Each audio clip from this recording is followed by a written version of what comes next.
grudge. Best to know the name. I'm Cal. This is BD1. My bantam old mum dubbed me Skoova Stev. Skoova the Fisher, am I? You know, there's a fish tank down in Pyloon Saloon that could use some attention. Pyloon Saloon? That labyrinth-infested watering hole down in your valley. All right. Did I ask? Ah, fine, twist my arm.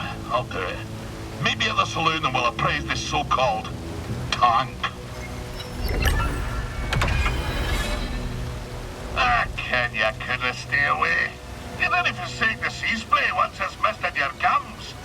I guess not. You're the aspect of a fisher, lad. And, lucky for you, we're perched just above the lair of the sea fish.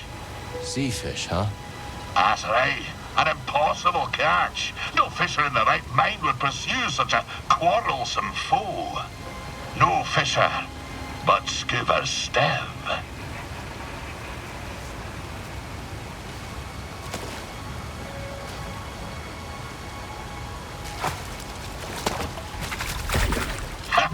You see that, lad? That was pretty impressive. You still think I'm small time, eh? No, I believe Well you. then, I've no choice but to regale you with my bleak-most history. Tarry a moment, and I'll tell you a thing or two about old Skoova Stev. So, you wish to prick up your ears and receive the tale of Skoova? If you're sharing stories, we'll listen. Then you be a fool, my lad. My sordid tale will bring you nothing but grief and woe. Okay, well, if you're not sharing stories, we'll... Oh, fine, I'll tell you. At your own insistence, and at your own peril. My story begins in a small village on the frozen banks of Skoova Tar, my home world. Nights black as quillfish in it. Winters so cold, a stern look could turn you to glass. Doesn't sound like the easiest place to grow up.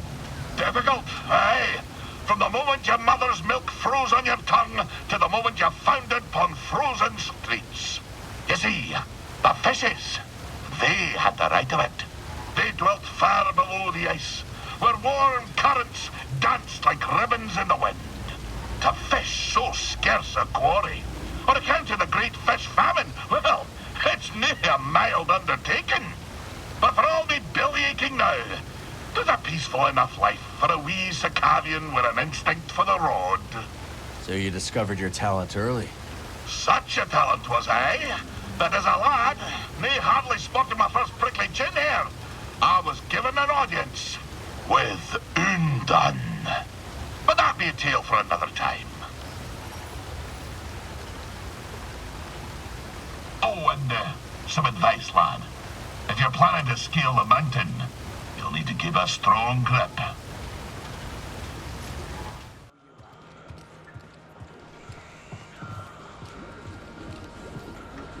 Ah, lad, cast your eyes over this beauteous tank. Glad you came around to it. Didn't he make a fetching first impression? I've a mind to give it a third scrubbing. Cleaning the filter, you'd think someone tried to crab a moth through a sieve. Oh, can't unhear that.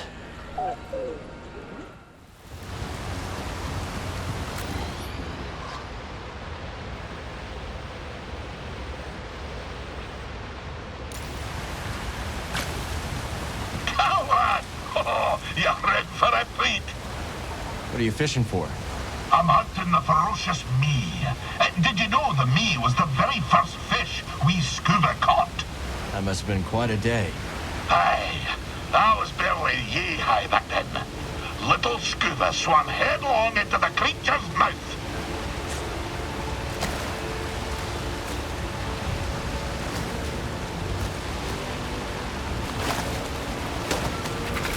But, plucky as I was, I couldn't digest me before fishing fellows pulled us out. Sounds more like it caught you. Aye, it takes me back. Stick around, boy, and I'll top us off with a tale. Where are we? Ah, yes. By virtue of my prodigious fishing talents, I was taken to see the mysterious one they call Undone. I can see it still. Wee Skoova, ushered into yon black-mouthed cave. I could barely dimly make out a figure glinting with moonlight. I scrubbed my eyes like a old tar scrubbing the deck. And there she was, a vast creature. Great tentacles blooming from her blubber, like cables gorging on a fuel tank. One of the tentacles twitched into the air, just over my head, and then, wham! Right on the noggin, so I'm told. I staggered out the cave like a lover first acquainted with a deck. But something else happened. I think when that fell tentacle struck me, Undan took something straight out of my brain and put something else in. She put something in your brain? Aye, boy. The subtle art of catching a fish. The art of focus. And in the dark, with nothing but the bristles on your chin for company, that focus is special. From that day forward, when I plunged my line into the frigid waters, it would emerge with a fish. 3 times out of 7. That's less than half. My village told me that I'd be the one to save them from the great fish famine. Little did I know that the grapnel was soon to arrive on our shores. Gonna assume that's a bad thing. Perhaps, lad. And perhaps not. But that'll be a story for another time.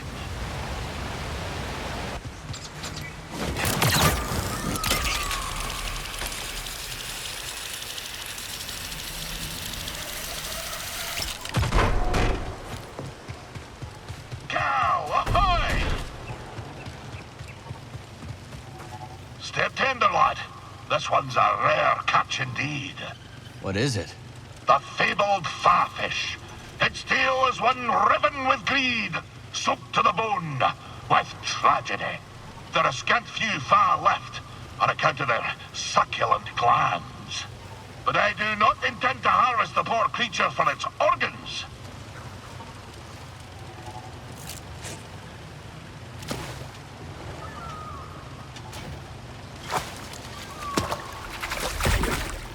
I intend to bring it back to the saloon, where I might one day find a mate for it. Playing matchmaker, huh? You found another Faa fish before? No, but fishing's about leaving the world better than you found it. A ripple's only as good as the stone you cast. Now for a tale, lad. The tale continues. When we last spoke, I warned of the grapnel's arrival. That great ship came descending on us like an anchor cutting the deep. Ne'er a more fearsome ship did you clamp eye on. She was sharp, like a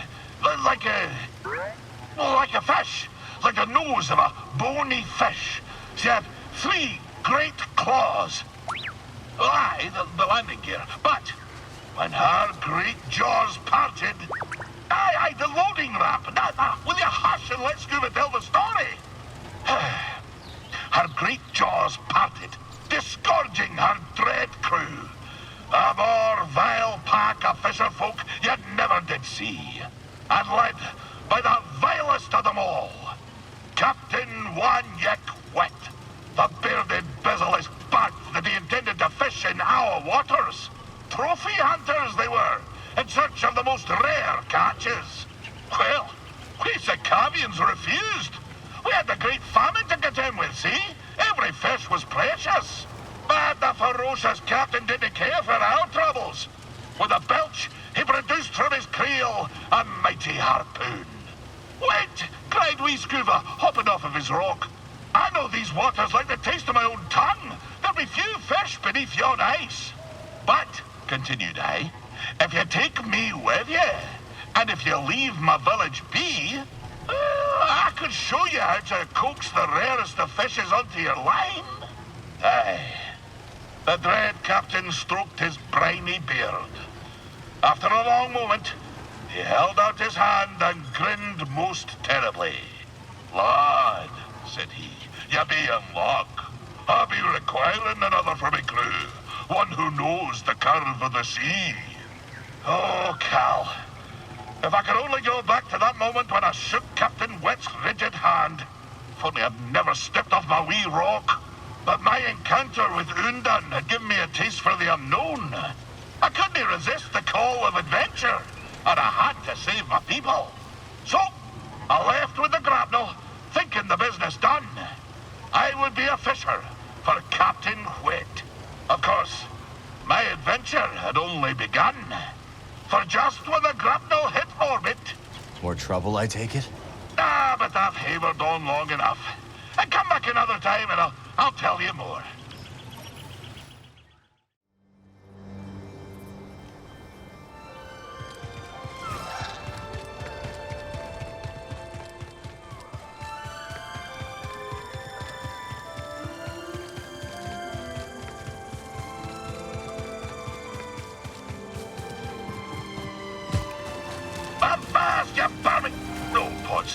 Only Carl. Forgive the sore greeting, lad. I'm always on edge when fishing for the Fingerlip Garpon. What a name. And fierce as they come. But that doesn't deter the poachers. The poor Garpon, despite its rarity, is a delicacy for the black of heart and the rumbly of belly. In we go!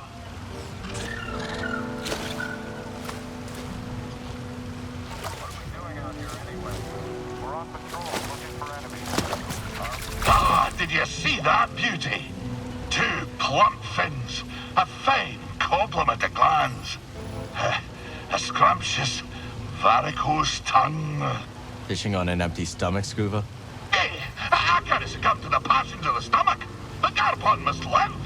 I'd better get me mind off it. Spin your tail.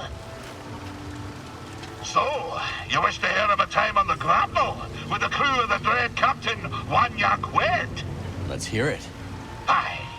My tenure began with quite a bump. The moment the grapnel hit orbit, her claxons began to sing. A barrack ship full of lawful types swam out to the stars and hailed us.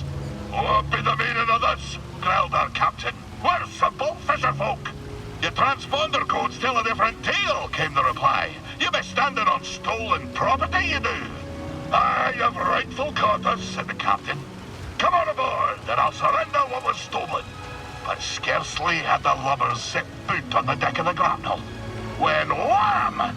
The captain's harpoon skewered them like a quailfish on a spit. Now you can't do that when you're running line, can you? Said the captain to me, grinning in his foulsome way. I'm sorry to say that I picked up the harpoon that black day. For years, I did not toss a fish back into the sea when I caught her. Well, that is until...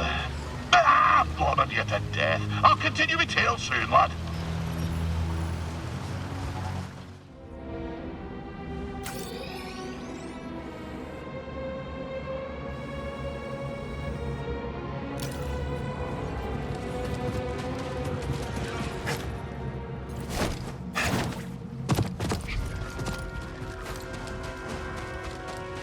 Watch your step, lad.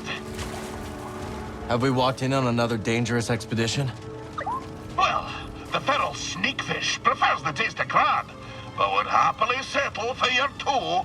Are you sure all this is worth the risk? There's great beauty in peril, lad. And these noble beasts demand respect, you know. As you'll see.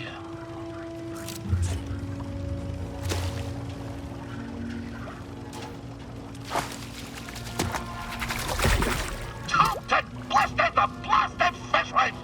Nearly bit off my damn flipper! The cursed scalemonger! I'll have it for chum! I'll get it with a rusted rudder! So much for a noble beast demanding great respect. Yeah, you're right. I'll deal with you later. Shall we continue me sordid tale? Aye, so we return to my time on the grapnel. Against the protestations of my heart, I forsook the rod and line for the harpoon. For years, we trawled the outer rim, spearing every fish that happened across our path. Talented as I was, I speared more fish than the rest of the crew, put together. Fool as I was, I didn't have the wisdom to be ashamed. The dread Captain Whet took notice. He showered me in brevets, gave me the best of catches, and... scarcely a year after I left Tar, I became his first mate. Shortly after my promotion, we were on our way to Manan to sell the carcass of a gooberfish. But, wham! Just as we dove out of hyperspace and the great ocean world straight into view. So did she. The most glorious creature I'd ever beheld. A whale of marvelous proportion. But swimming through Manan's orbit like it was nothing but an easterly current back home. I was transfixed. No kidding. How close did you get? Funny you should ask. I didn't have long to set me eyes abulge before we crashed headlong into her. The grapnel bounced off her like chum off flotsam. We plummeted down to the ocean, sundering the grapnel on the sea floor, where a gang of pirate quarren were holed up. The filthy Zephyrs.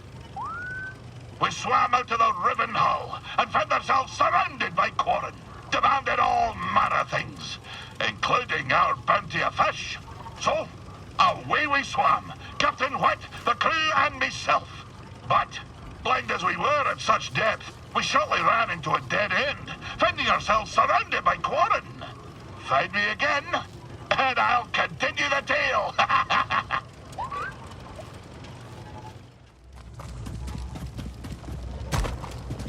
My boy. Skoova, hey. What's waiting beneath the surface this time? These strange climes have a most mysterious resident. The Viscid Lurker. They love to nestle into the cozier reaches of the sea, but they're no too cozy for Skoova Steph. Nice, I think.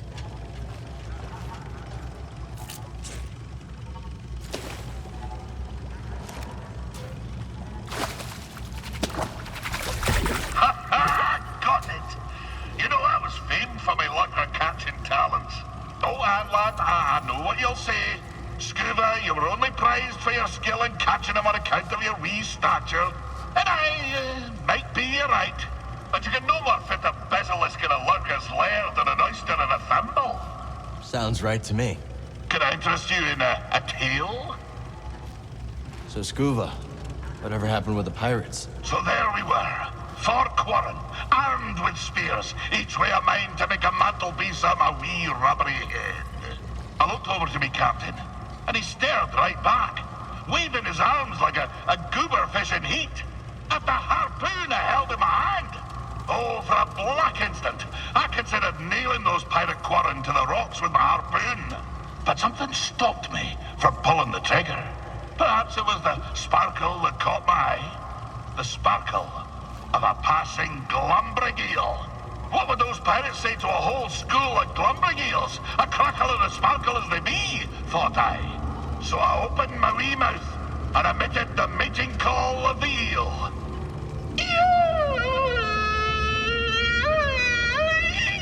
You speak eel? Aye, but I forgot to turn on me comm. We Skoova alone heard the cry. But my demented expression put such a fright on the quarren that it dropped the blasters. By the time they'd come to the senses, we were swimming away as fast as our flippers could carry us. It was only later, as we fled aboard the Zephyr's schooner, that I realized how close the real danger was. But I shall continue my tale next time.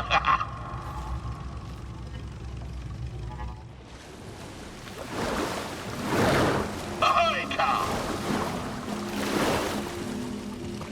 Isn't it a little dark down there for fishing? A true fisher doesn't rely on the sun to do the seeing. A true fisher fishes with the mind. Sink your eyes on this.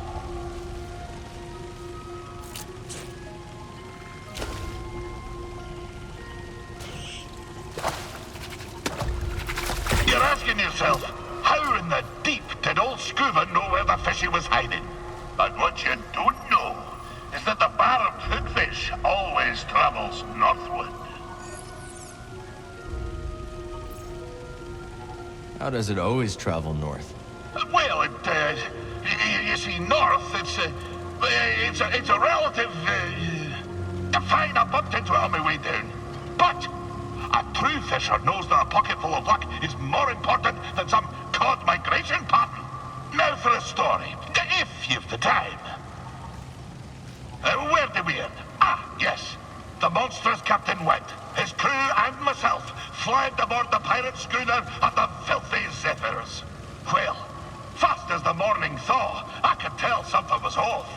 Wanyik, he wouldn't look me in the eye. Oh, and a dreadful stench was a brewing his rotten beard. An augur of fate most ill.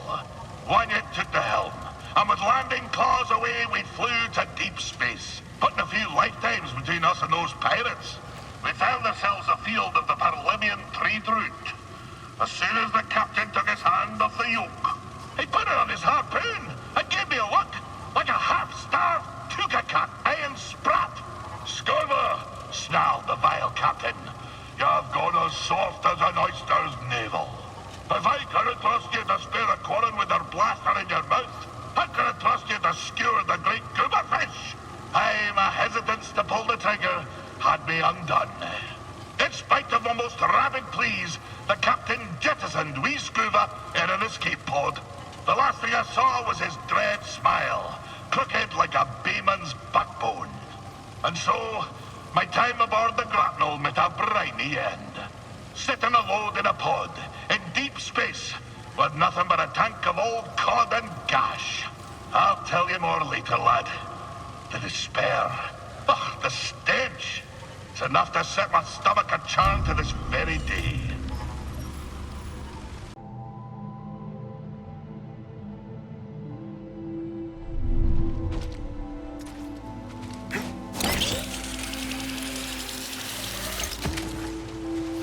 Quit that yammer, boy. You gotta fear the fish. Did you not hear my words? I heard you.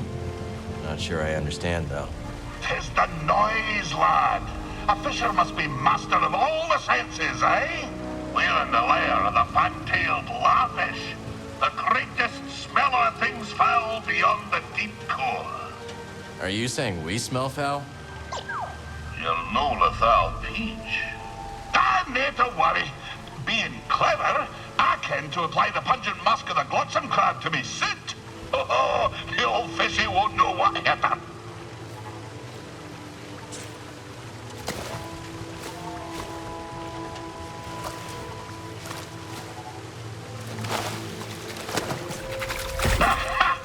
One of my fiercer quarries, but the Laa was no match for Skoova Step and his potent aromas.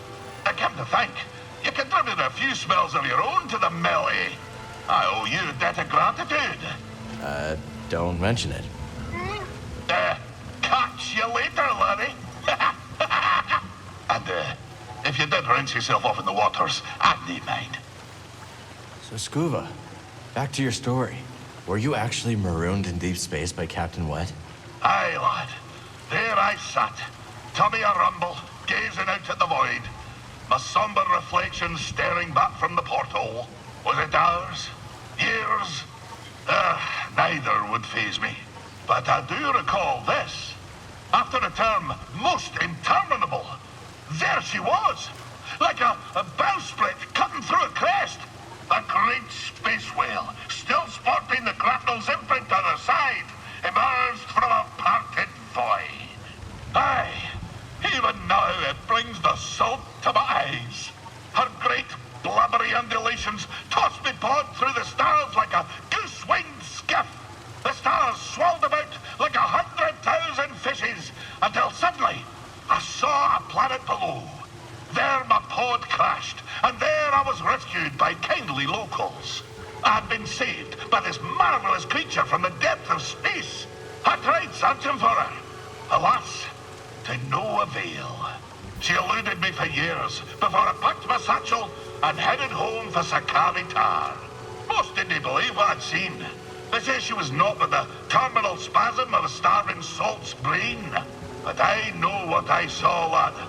I know what I saw. Of course, when I returned home, things were not as I remembered them. But that'd be a tale for another time.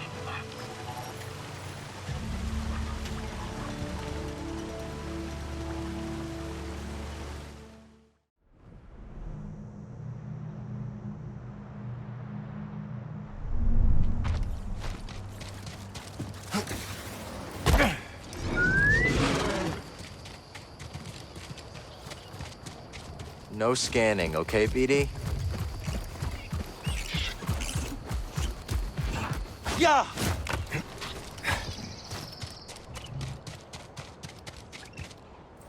Hey,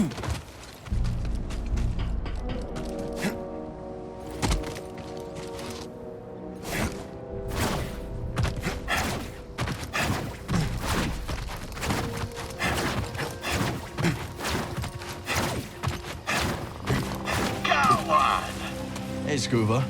Notice anything different? Can't say I do. Must see, laddie! It's a sparkle with grease! And you may ask, Skoova, you old salt, have you lost your rudder? Are you planning to cook yourself into buttered jam? The thought crossed my mind. No, lad. I'll show you.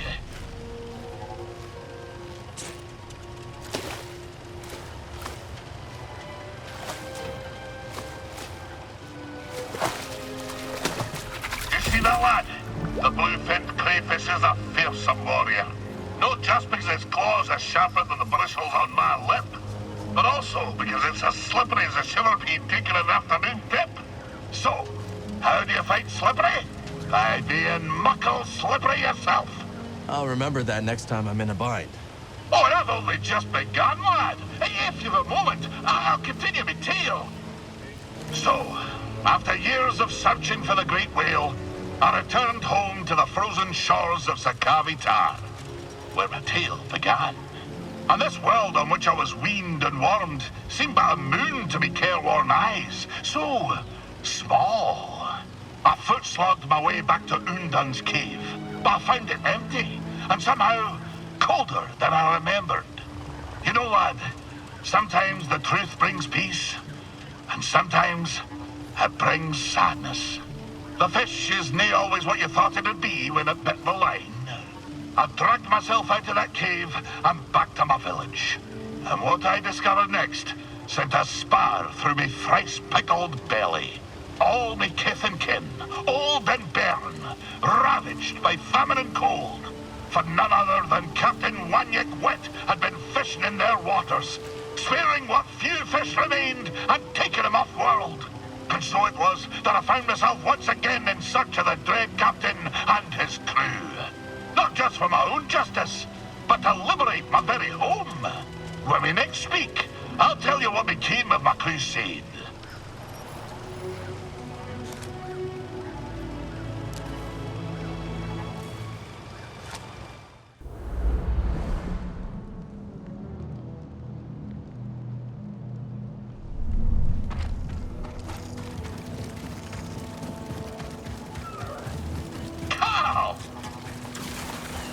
Wandering boots, my lad, and answer old Skoova.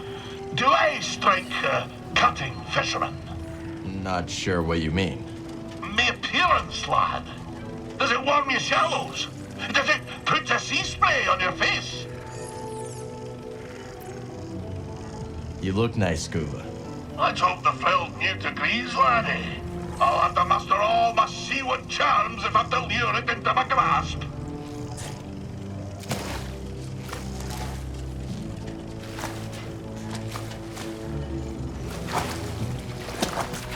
Seems it liked you. Aye. Oh, nae surprised. It is a great talent of mine. You see, the Frilled Newt is the most sensual of sea folk. Skittish, except when it spies a potential mate. Hence my great vanity on this day. It is a shame to deceive him, but I can offer a quiet home in my tank as a recompense. Sounds fair to me. Now, shall we continue my tale? Aye. Our story nears its end.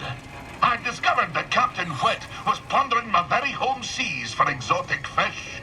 And in the process, starving the old tars who raised me from a wee yoke. I spent many months in search of them. At long last, I discovered them on the salted shores of the third moon of Antine. I hied to Antine and took me foe to the Garacus Trench, a fissure sliced clean through the moon's heart. There, amongst the brine and black, I found him.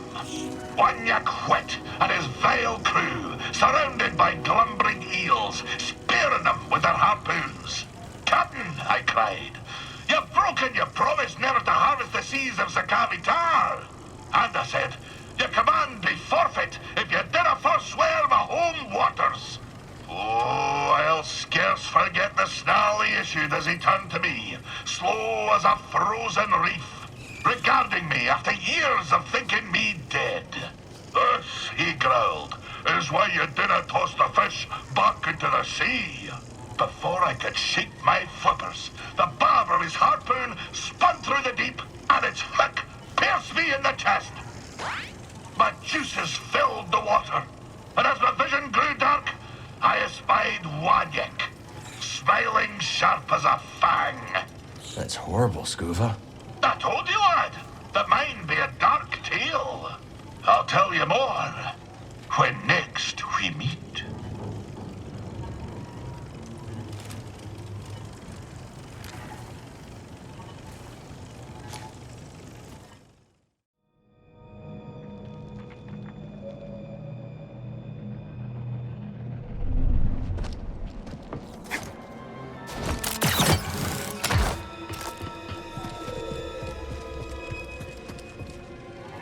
Hello, laddie. Dangerous spot to catch a fish. Nay, dangerous fish to catch a spot. Sure. Aye, that one slipped the line. But sarcasm is weak bait. Besides, I've gathered my focus for my quarry, the fearsome Glottsamcrab. One of my old crew, a mate on the grapnel, once tried to pluck a crab from the sea foam, when suddenly, wham!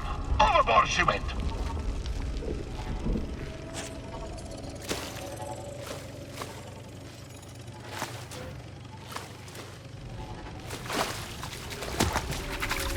Where was I? Aye! She flopped overboard like a quillfish wriggling out of a tin. The crab yanked her in by the nostril. Sometimes you have to strike first, no? Do you really believe that? Flexible compass may not serve ye on the roiling waves of Manan, but it does make the seas of the soul easier to brook, no? Stay a moment, and I'll regale you with the next chapter of me tale. So there I was, deep in the Garacus trench, Wanyek's harpoon drilled through me paunch, watching the lights fade from my own eyes. The dread captain peeled his whiskers from his teeth and grinned a most ghastly grin, when suddenly I saw the glumbering eels a-swirl. It seemed that, in the midst of my distraction, they'd taken flight. It dawned on me. I recalled to me mind the great meeting call of the eels. My last hope. So, rousing my final gasp of air, I sounded their shrill cry.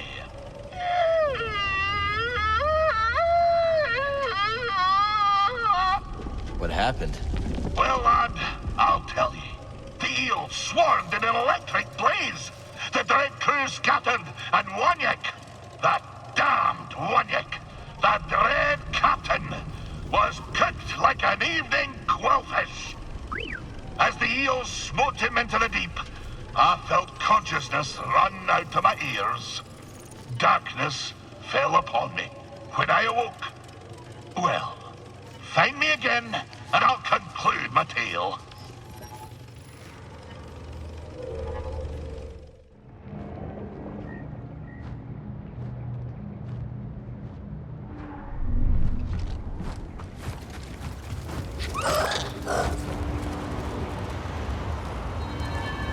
Off we go.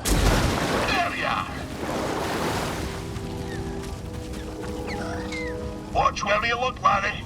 The frightful Rayfish is known to stun his quarry with a blinding flash of light. I guess you have a plan, though, right? Cal, you kindly lover. Sometimes I forget you're only half cooked around the gills. The Rayfish has attracted less kindly fishers, however. Once, I knew a noble who deigned to keep one as a pet.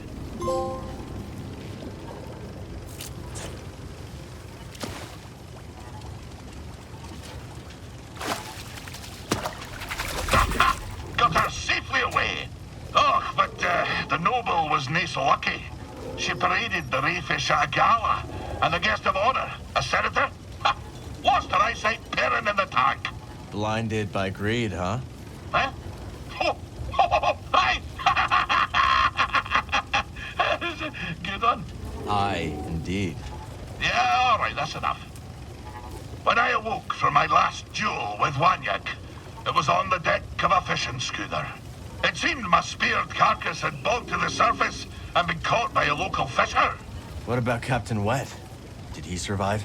If that sack of seared slime yet plagues the galaxy, I've nae heard stem the stern of him, nor of his crew. Perhaps more importantly, the ordeal awoke me to the truth. I had no desire to spear fish, nor fisher. I had no desire to cross harpoons with dread captains, or to skewer the deadliest fish. In the hurly-burly of it all, I lost sight of myself. The fisherwoman who caught me, she knew of a nearby world with a great multitude of fishes.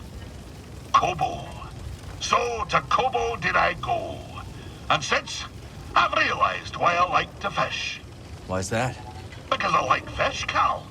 I like shiny fish. I like big fish and small fish. I like fish with eyes splayed wide and fish with eyes pointed straight. I even like fish with no eyes at all. And I like seeing the face on lubbers like you when they realize just how many kinds of fish there are in this galaxy. Well, that be my tale, Cal. Perhaps it was no as gloomy as I kent. You went through a lot. I'm glad you're okay, Skoova. Oh, thank you, lad. Thank you. You've given me a lot to think about. Aye, lad. Go ahead and ponder. But don't ponder your years down the river. There's always another fish.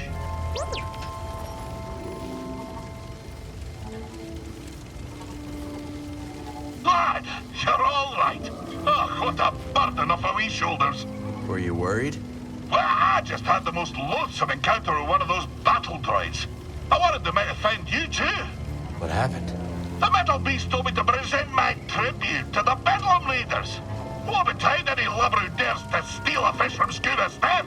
Did you get into a fight with a battle droid? No, they took leave of me spot. Perhaps they were frightened by my crude gestures, eh? I'm glad you're okay, Skoova. Keep an eye out, Cal. There be strange folk in these waters.